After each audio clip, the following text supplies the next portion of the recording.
जी हाँ गाइस, ये काफी शॉकिंग है। भारत के संसद भवन पर अटैक करने की धमकी। प्रो खलिस्तान पन्नू ने रिसेंटली ये धमकी दी है कि वो भारत के न्यू पार्लियामेंट यानी कि हमारे नए संसद भवन पर अटैक करवाएगा, या तो 13 दिसंबर को या फिर उससे पहले। नाउ आप ये आर्टिकल देख सकते हैं, will attack Indian parliament on और बिफोर दिसंबर। तो इस वीडियो में हम जानेंगे कि पन्नू अमेरिका में बैठकर ऐसी साजिश कर रहा है तो अमेरिकन गवर्नमेंट कुछ कर क्यों नहीं रही है। पिछली बार जो संसद भवन पर अटैक हुआ था, पन्नू उसकी फोटो क्यों दिखा रहा है। पिछली बार 2001 में जब हमारे संसद भवन पर अटैक हुआ था तो उसमें किसका हाथ था और क्या वो अब तक जिंदा है। नमस्कार दोस्तों, मैं हूं विकास और आप देख रहे हैं ऑल इंडिया अफेयर। गाइस, 2001 में जब हमारे संसद भवन पर अटैक हुआ था तो उस आतंकवादी हमले के पीछे में अफजल गुरु का हाथ था और यही इस हमले का मेन प्लानर था। आप अगर नहीं जानते हैं कि साल 2001 में क्या हुआ था तो सबसे पहले आप इसे जान लीजिए 1 मिनट में। साल 2001 हमारे पार्लियामेंट में संसद की मीटिंग चल रही थी। इसी बीच पार्लियामेंट पर गोलियां चलना स्टार्ट हो जाती है। आतंकवादियों ने संसद भवन को चारों तरफ से घेर लिया। वो लोग पार्लियामेंट के अंदर जाने ही वाले थे, तभी हमारे जो बहादुर सिक्योरिटी गार्ड थे उन्होंने अपने जान पर खेलकर हमारे डेमोक्रेसी को बचाया और किसी भी नेता को खरोच तक नहीं आई। वहाँ पर हमारे देश के बड़े बड़े नेता,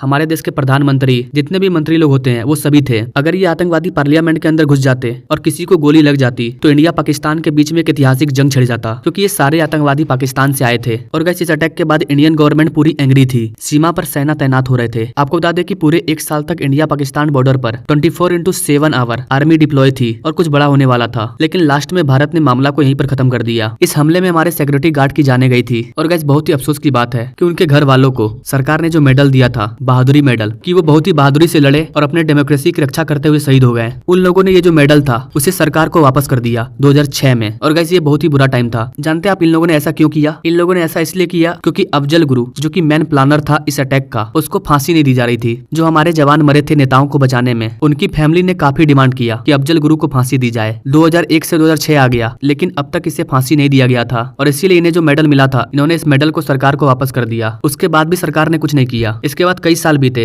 और फाइनली 2013 में अफजल गुरु को फांसी की सजा हुई। तब जाकर इन्होंने फिर से मेडल को स्वीकार किया। गाइस, मुझे खुद पर शर्म आती है कि हमारे देश की जो कानून व्यवस्था है वो कितनी स्लो है। एक आतंकवादी को फांसी देने में इन्होंने 13 साल लगा दिए। ये हमारी कानून व्यवस्था है। खैर, हम अकेले इस पर कर भी क्या सकते हैं। जैसे नेता हमारे देश को चला रहे हैं, हमारा देश वैसे चल रहा है। कानून की तो बैंड बजी है। भारत में एक रेपिस्ट को भी सजा देने में सालों बीत जाते हैं। वहीं अगर सऊदी अरेबिया जैसा देश होगा तो 1 दिन के अंदर फांसी का सजा मिलता है वहाँ पर। और यही कारण है कि आपने कभी नहीं सुना होगा कि सऊदी अरेबिया या चाइना पर कोई आतंकवादी अटैक हुआ है, क्योंकि वहाँ की कानून ही बहुत ज्यादा टाइट है। कोई गलती करने के बारे में सोचता ही नहीं है ना। अपने मेन टॉपिक पर आते हैं। ये जो अफजल गुरु है, पन्नू इसी अफजल गुरु की फोटो को लगाकर दिखा रहा है कश्मीर टू खलिस्तान 13 दिसंबर। ये बोल रहा है कि पार्लियामेंट को हिला देंगे। यहाँ पर गाइस, मुझे गुस्सा इस चीज का आ रहा है कि ये आतंकवादी खुलेआम भारत के पार्लियामेंट पर अटैक करने की धमकी दे रहा है और जो यूएसए गवर्नमेंट है वो कुछ नहीं बोल रही है। उल्टा यूएसए और कनाडा इसे सपोर्ट कर रहे हैं, शरण दे रहे हैं। अकॉर्डिंग टू मी, भारत को एक बड़ा जवाब देना चाहिए, फिर चाहे वो यूएसए हो या कनाडा, डजंट मैटर। आप जरा सा सोच कर देखिए गाइस, अगर भारत में कोई ऐसा व्यक्ति है जो कि धमकी देता है कि हम व्हाइट हाउस को उड़ा देंगे या व्हाइट हाउस पर अटैक करेंगे, तो क्या भारत सरकार उसे सपोर्ट करती या उठाकर जेल में डाल देती? और क्या अगर ऐसा कुछ होता तो क्या अमेरिका शांत रहता? अगर नहीं तो पन्नू के मामले में ऐसा क्यों? ऐसे पन्नू को मारकर भारत लाना चाहिए। वैसे गाइस, आपको बता दें कि दिल्ली पुलिस अभी हाई अलर्ट पर है, क्योंकि 2001 में पार्लियामेंट में एक बार अटैक हो चुका है और हम अगेन रिस्क नहीं ले सकते। लेकिन एक चीज यहाँ पर यह भी है कि 2001 की बात अलग थी, अभी यहाँ पर मोदी सरकार है। यहाँ 1 हफ्ते के अंदर सर्जिकल स्ट्राइक हो जाता है। एंड आई होप कि गाइस, बहुत जल्द हमें ये चीज सुनने को मिलेगा कि पन्नू का एनकाउंटर हो गया। फिर भी अगर धमकी मिल रही है तो सिक्योरिटी को अलर्ट करना ही होगा। और गाइस, न्यू पार्लियामेंट की जो सिक्योरिटी है वो पहले से ही बहुत ज्यादा हाई है। लेकिन गाइस, यूएसए अभी भी निखिल गुप्ता पर अटका हुआ है कि निखिल गुप्ता ने यूएसए में पन्नू को मारने की कोशिश की। अब आप मुझे बताओ गाइस कि जो व्यक्ति